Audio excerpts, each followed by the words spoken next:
YouTube, what is up? What is going on? Welcome back to the channel. We are in sunny California right now, having a beautiful time. There's a lot of saturation there, let me see. There you go. Oh man, it's gorgeous here today. So today, I did have a run planned, kind of an easy 5-miler, but I think from the run I did this past weekend, my right ankle is kind of bugging me. So I am going to practice what I preach and be a little patient and push that run off till tomorrow. I see no reason to push and maybe make it worse. That's a risk I don't need to take right now. So we're just gonna put it off till tomorrow and check back in then. That being said, there's a lot of ways to get better at running without running. I was planning to do an at-home workout, and I thought might as well take you guys through it. A lot of the exercises we're doing today could be considered as the stuff like activation, postural, active recovery, or dynamic stretching. I think there's a lot of exercises that work the core, the hips, the glutes, and the mid to upper back as well. Disclaimer, I do have bands in this workout. I'm fortunate enough to have some bands, so we do a couple of isolation exercises with those. There are definitely ways you can substitute band workouts with full body weight workouts or whatever equipment you have lying around. And also along that line, let me know if you guys want to see a full no equipment workout too. I'd be happy to put that together for you guys and show you kind of some ideas that I have for that. But with that, we're gonna get into it. So enjoy the rest of the film. I will see you guys in a second. Almost time to get started. Just wanted to let you know that before any sort of workout you do, you should always make sure you're warmed up.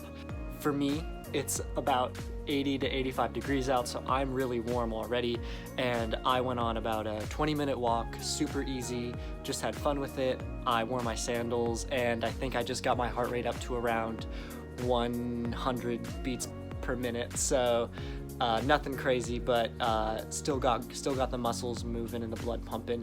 And then I did some corrective exercises. I did 3 times 10 calf raises on the stairs indoors, and then I also did some towel scrunches to strengthen all the little muscles in my feet and ankles, because those are where all my problems are. So we'll keep working on that. So with that, let's get going, and I'll see you guys over there. First, we're going to start with a lateral walk with a half squat. So this is going to turn on the big and the small muscles in your glutes. So we're going to do 2 times 10 on each side. So start by doing 10 steps to the right and 10 steps to the left. Make sure to keep your feet facing forward the entire time, and make sure you're feeling it in your butt and your hips. This is the most important place to go. And for this exercise, you should pretend like you are in a half squat and you're already turning on those muscles before you even start walking laterally. And after that, we are gonna go right into a monster walk for 2 sets of 10, forward and backwards. This is gonna work the similar muscle groups, but we're gonna be walking forward and backward. And make sure you're in a half squat again. Band is above your knees now, and every step you're pushing your knees outward, because you really wanna activate these, the glute maximus and medius here. Pause at the end of every step to make sure you're stable and balanced. Whew, that was good. So now we're gonna move on to a straight leg lateral walk. This is gonna activate the hips again. What you wanna do is you wanna make sure your legs are relatively straight, slight bend so you're not locking your knees out. And you wanna suck in your core, flex your glutes, and use the side hips to contract and pull your legs straight and walk 10 steps to the right and 10 steps to the left, twice. Now we're gonna move into a bit of a core planking session. So what I'll do is I go through about a 6-minute plank variation. For you, depending on how much you need to rest or recover, feel free to take rest in between the end of each exercise or isolation hold that you're doing. So first we're gonna start with 2 minutes of a regular plank.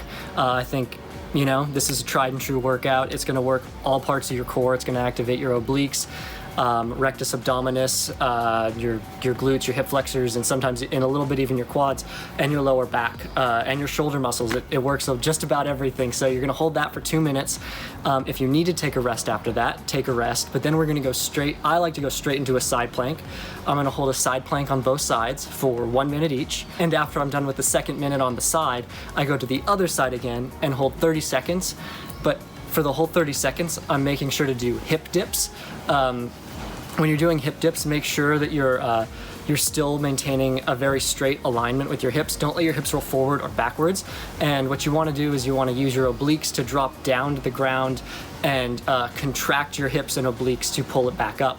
30 seconds on both sides, and then we're going to keep onto the side plank variation, and we're going to do 30 seconds of hip abductions on both sides. And as you can see here in the clip, we are making sure to maintain alignment, keeping our hips rolling, and we're making sure to contract our hips well, so we're getting a fulfilling movement. I made it. That was exhausting. Okay, so now we're going to do a shoulder and upper back band exercise. These are going to consist of 3 different movements. The first one is a band pull, where you're going to hold the band under you. You can adjust the resistance by holding the band farther out, or making it harder by holding the band farther in. For the lateral band pulls, what you want to do is you want to make sure that you have your arms straight out the entire time, and you're contracting. You're using your deltoids, trapezoids, and rhombus to contract and pull the band back, not your arms. You really want to focus on pulling, on getting that contraction in your back and keeping your shoulders down and arms level, parallel to the ground when you're doing this movement. The second band movement is pulling the band in an X direction. So it's very similar to the first movement, except you're pulling them at an angle. One of your arms is angled up and one of your arms is angled down, and you're pulling the band again to make what you would think is an X if you do it on both sides. The final movement will be a band row. To do this movement, you want to put your feet on top of the band and have a slightly bent knees, shoulder width apart. And what you want to do is you want to grab the bands and bend like you're hinging at the hips. Make sure you're having a straight back, and you're going to do a row movement with the bands. And you want to make sure you're contracting all of your back muscles, like your lats, rhomboids, trapezoids, and deltoids. And finally, to finish up the workout, I just got in some aqua jogging in my pool. So I did about 10 minutes on the shallow end and about 10 minutes in the deep end. I like the shallow end because I get to actually touch my foot onto the floor and get into a natural running motion. And then I like the deep end because then I actually get a really good kind of cardiovascular workout in. And I also just think there's something to be said for the pool being fun and therapeutic in its own way, because if you're not having fun, then what's the point, man? You guys have been awesome today. Thank you so much for following along and letting us all get better together.